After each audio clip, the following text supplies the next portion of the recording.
สบายดีท่านผู้ชมอยู่ทางบ้านที่ฮักแพงข้าพเจ้าตุยซอยสังวานซึ่งทำหน้าที่เป็นคนสุภาพสนามพร้อมด้วยมือกองเคียดอินทรวงศ์ได้มีโอกาสนำพาทุกท่านมาเก็บเอาภาพบรรยากาศของบุญระดมฮอนชาวลาวเมืองอุตวามื้อนี้อากาศอาจจะบ่อำนวยปานใดแต่ถึงจะได้ก็ตามพี่น้องของเฮายังพากันลังไล่เข้ามาอย่างบ่ขาดสายในช่วงต่อไปข้าพเจ้าจะนำพาทุกท่านไปพบกับคณะกรรมการสิจัดงานมือนี้ขึ้นมาซึ่งจะเป็นท่านในนั้นขอเชิญท่านผู้ชมติดตามรับชมในช่วงต่อไปขอบใจ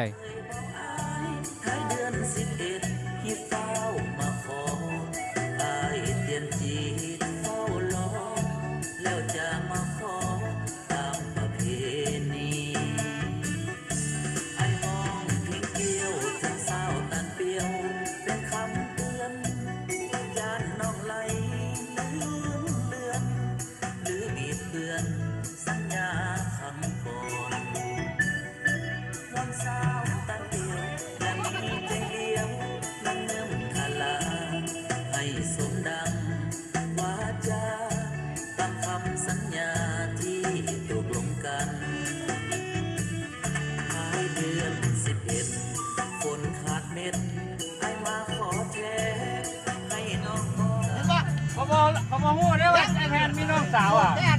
ฮะโดนได้หน่ะถ้ารู้กับสีคล้องส่งไปอยู่เนาะอยู่ซะเนี่ยคนเลยยังว่าเนี่ยนะอะไรกันขอบใจไปโอเคขอบใจน้องก็มีเพียงหายแทนใจ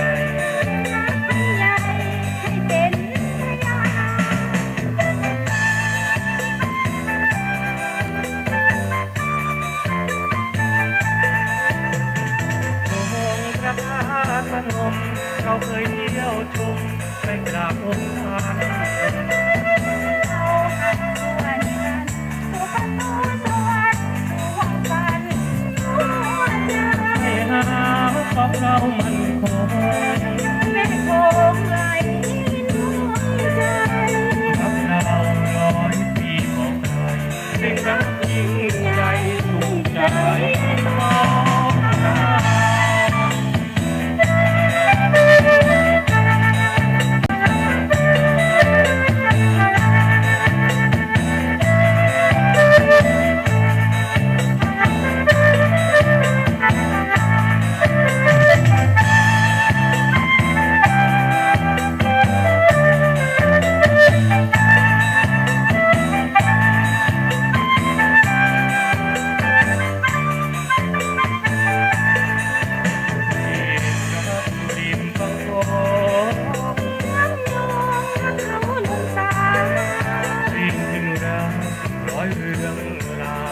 กันดีกว่า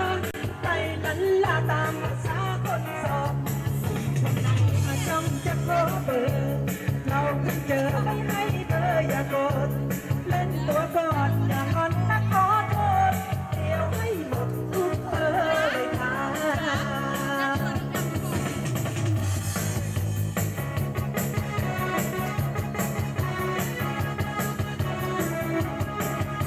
ฉันไม่ใช่ผู้หญิงเจ้าชู้ไม่ใช่ผู้หญิงเล่นดูแต่ฉันเป็นหญิงลันลา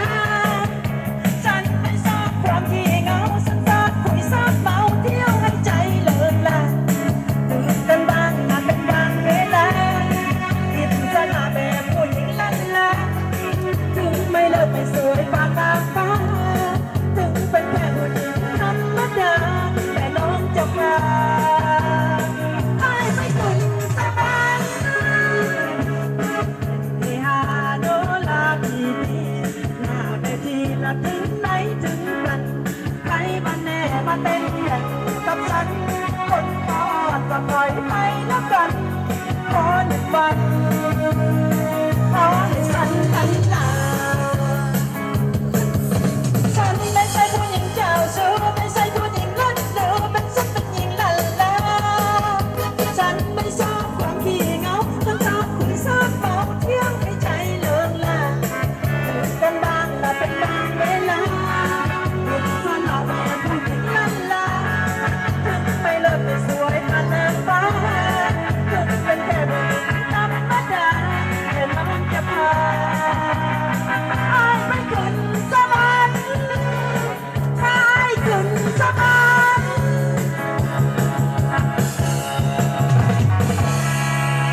วันเลิศ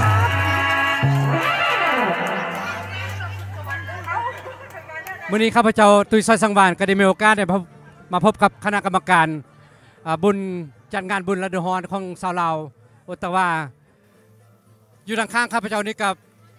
แม่นประธานคณะกรรมการทั้ง3ท่านเนาะที่ได้มาจัดงานในมื้อนี้เกิดขึ้นมาได้แบบใดก็ขอให้ท่านผู้ชมรับฟังจากคณะกรรมการได้ต่อไปขอเชิญ สบายดีข้าพเจ้าชื่ออนุรัตน์สัญญาเพชรเนาะเป็นประธานคณะกรรมการวัดลาวปทุมารามที่โอตตาวาเมื่อนี้พวกเราได้มีโอกาสจัดงานฤดูร้อนปี 2014 สำหรับปีนี้ก็เป็นปีที่ 6 ที่พวกเราได้จัดมา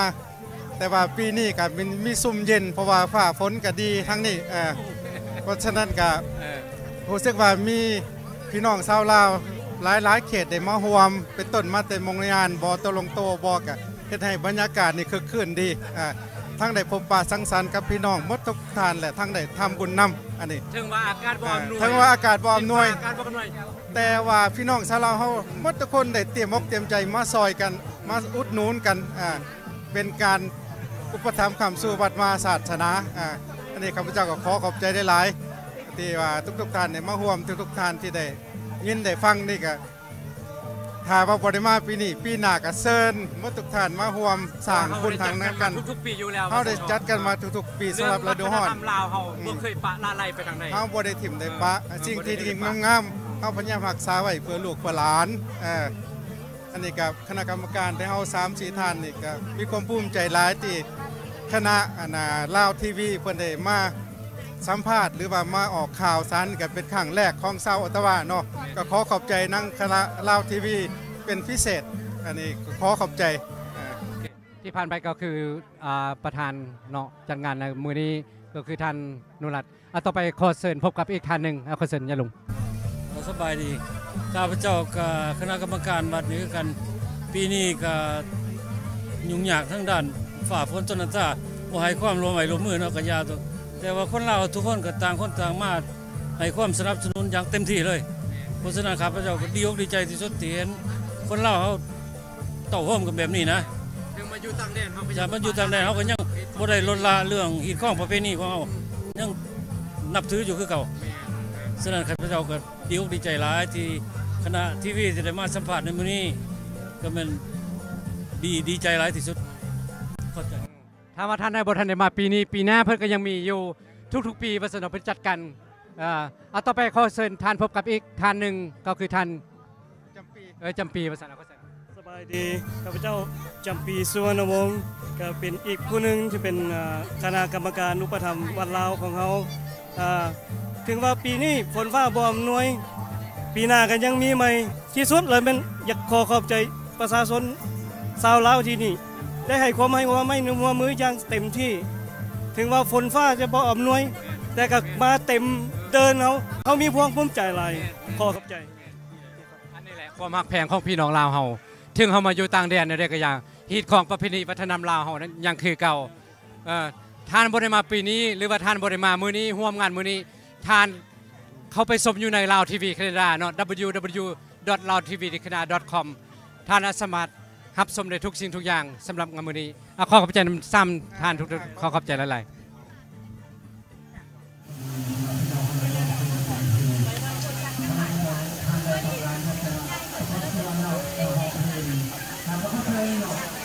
ผู้แข่งกับใครอ่ะ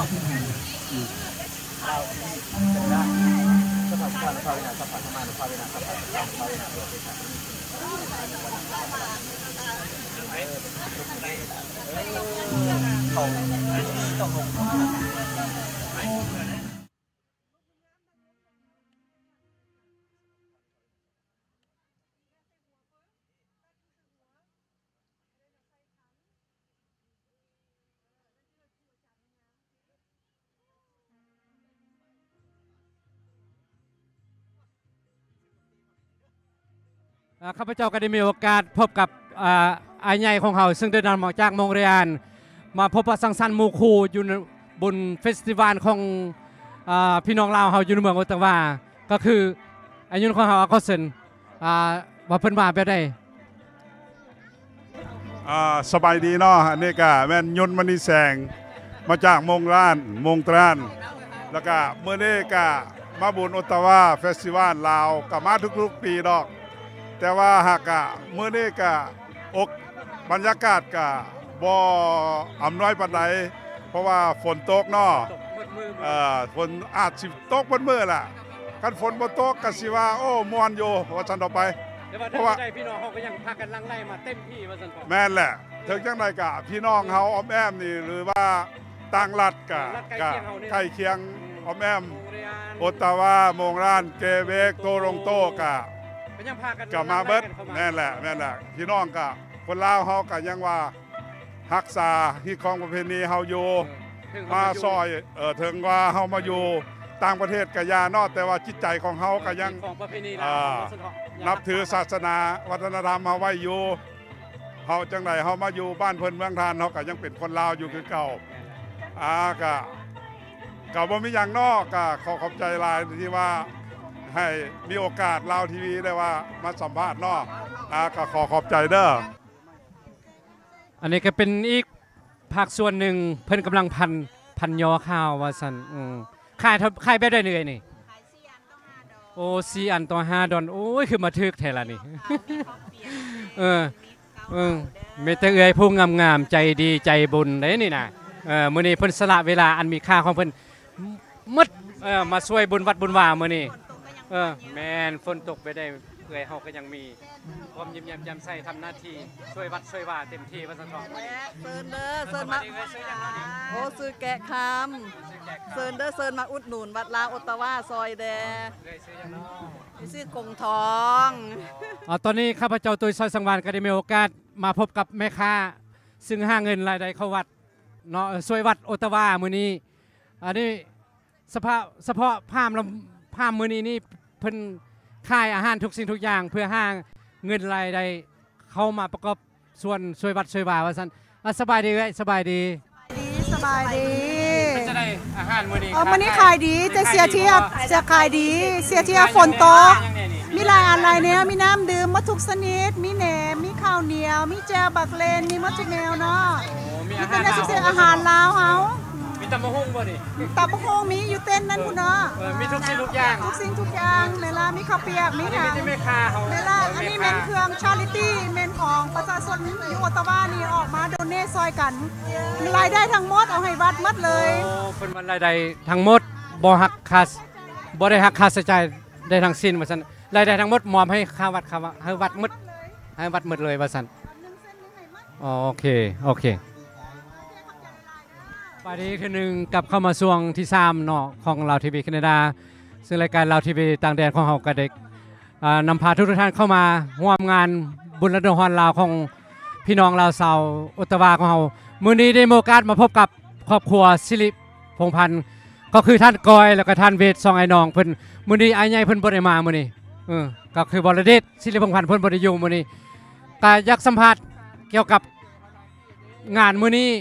บุญเฟสติวัลของพี่น้องชาวลาวออตตาวาของมื้อนี้เป็นจังได๋แสดงความหักแพงคนลาวทุกมุมโลกมื้อนี้เป็นวันบุญวัดลาวออตตาวาถึงจะมีฝ่าฝนใหญ่ปานใดก็ตามก็บ่เกี่ยวกันบ่ว่าความหักความสามัคคีคนลาวสร้างความผูกพันให้หนักแน่นกันเบิดทุกอยู่ในมุมโลกความหักความแพงสิว่าอยู่เมืองลาวหรือว่าทุกมุมโลกขอให้หักแพงกันขอขอบใจก็ผ่านไปก็คือท่านก้อยต่อไปเป็นทานเวทเนาะมีความคิดความเห็นจังใดสบายดีอันนี้ข้าพเจ้าเองชื่อเวทเนาะแนะนำต่างหน้าเสียน้องแต่ว่าไอเดชบ่ได้มามื้อนี้มีแต่ก้อยกับข้าพเจ้าเองมื้อนี้ก็เป็นมื้อสันวันดีที่ว่าชาวลาวออตตาวามีน้ำจิตน้ำใจถึงฝนจะตกก็ยังมีความอดทนหรือว่าสู้ทนมาความในความสามัคคีมีน้ำใจกันปุ่มลุ่มสร้างวัดเมืองออตตาวาเฮานี้แนวใดสิมีความสมานสามัคคีแต่ว่าก็ขอบอกขอบใจทั้งหมู่คู่ลาวทีวีแคนาดาเฮาที่ว่ามาอุ่นนูนเก็บภาพเก็บบรรยากาศออกข่าวแล้วก็ขอบอกขอบใจทานที่เดินทางมาจากไกลส่วนหลายกับแมนมงในอ่านโตลนโตมิตรมูแต่คูมาสั่งความหักความแพงกับพวกข้าพเจ้าแล้วก็ถึงแนวใดข้าพเจ้าในต่างหน้าเสียน้องขอฝากความคิดความเห็นแต่ความแก่คนลาวเฮาในมุมโลกนี่ขอให้แต่มีความสามัคคีหักแหน่นกันเฮาสิอยู่มุมโลกได้ก็อย่าเฮายังเกิดมาเป็นลาวแม้กระทั่งแต่ลูกแต่หลานเฮาเป็นผู้นำพาเขาต้องเฮ็ดสร้างเป็นแบบอย่างให้เขาให้มีความหักความสามัคคีกันต่อไปจนว่าในโลกนี่เขาหาผู้ว่าเฮาเป็นคนลาวเอาตอนนี้ละเนาะข้าพเจ้าขอบอกขอบใจในลาวทีวีแคนาดาเฮาที่ว่าเสียสละเวลามาเก็บภาพเก็บข่าวที่เมืองออตตาวาเฮาขอบใจโอเคผ่านไปก็คือท่านเวทเนาะสิริพงษ์พันธ์ครอบครัวเพิ่นกำลังพัวพันเกี่ยวกับวัดกับวาวัดสะทออ้ายใหญ่เพิ่นบ่ได้มามื้อนี้อยากสัมผัสความรู้สึกหน่อยนึงดีใจหลายที่ได้แม่พ่อหน้าพ่อตาคนลาวที่ออตตาวาเนาะเท่านั้นหัวหน้าวงดนตรียอลผ่านมาสดๆร้อนๆเนาะอาทิตย์ที่ผ่านมากับเพิ่นได้จัดงานอาทิตย์ยอลเรียวยงมีอย่างพาทีเนาะตอนนี้ก็ได้มาเจอเพิ่นในมื้อนี้ซึ่งมาร่วมงานบุญระดมฮอนลาวของเฮามื้อนี้เพิ่นก็อยู่ในเมืองออตตาวานี่เป็นจังได๋มีความรู้สึกจังได๋มาพบงานมื้อนี้ปะสังสรรค์มื้อนี้บ่ก็รู้สึกว่ามวลซื่นเต็มที่เนาะกับหมู่คู่กับมาหลายคนเนาะบ่ว่ามงล้านบ่ว่าตะลอนโตก็แนมมึงก็ถึงว่าฝนจะตกแต่ก็ดีใจเนาะทุกคนที่มาร่วมแล้วก็เป็นงานที่ว่าสร้างหารายได้ที่ว่าสร้างวัดเฮาเองเนาะถึงว่าดินฟ้าอากาศบ่อมน้อยแต่ว่าก็ยังมีจิตใจพากันมาอยู่เนาะอันนี้ก็รู้สึกว่ามวลซื่นเนาะขอบใจอีกเทื่อนึงเนาะลาวทีวีที่มาเอาข่าวมื้อนี้ผ่านไปก็คือท่านกงเนาะซึ่งเป็นหัวหน้าวงดนตรียอลอาทิตย์ยอลที่สุนาโพหลายๆท่านอาจจะเคยเห็นหน้าแล้วหรือว่าบ่เคยเห็นหน้าก็ยังคือเก่าโอเคมาฮอดนี้ที่เมืองลาวทีวีแคนาดาก็ถึงเวลาที่จะอำลาจากพี่น้องทุกๆคนไปเนาะแต่ถึงจะตามวิธีของเฮาและความมวลซื่นของเฮาก็ยังดำเนินต่อไปตลอดจนฮอด8 โมงแลงว่าซั่นหวังจังว่าท่านผู้ชมทางบ้านคงจะได้รับความมวลซื่นบ่หลายก็น้อยถ้าว่าท่านใดต้องการอยากจะรู้รายละเอียดเพิ่มเติมอีกเข้าไปอยู่ในเว็บไซต์ของพวกเราเนาะของเราทีวีแคนาดา www.laotvcanada.com รายละเอียดจะอยู่ในหมดเนาะมอนี้ขออวยพรให้ทุกท่านผู้ชมอยู่ทางบ้านจงมีความสุขภาพแข็งแรงและมีความสุขตลอดไปขอขอบใจ Hãy subscribe cho kênh Ghiền Mì Gõ để không bỏ lỡ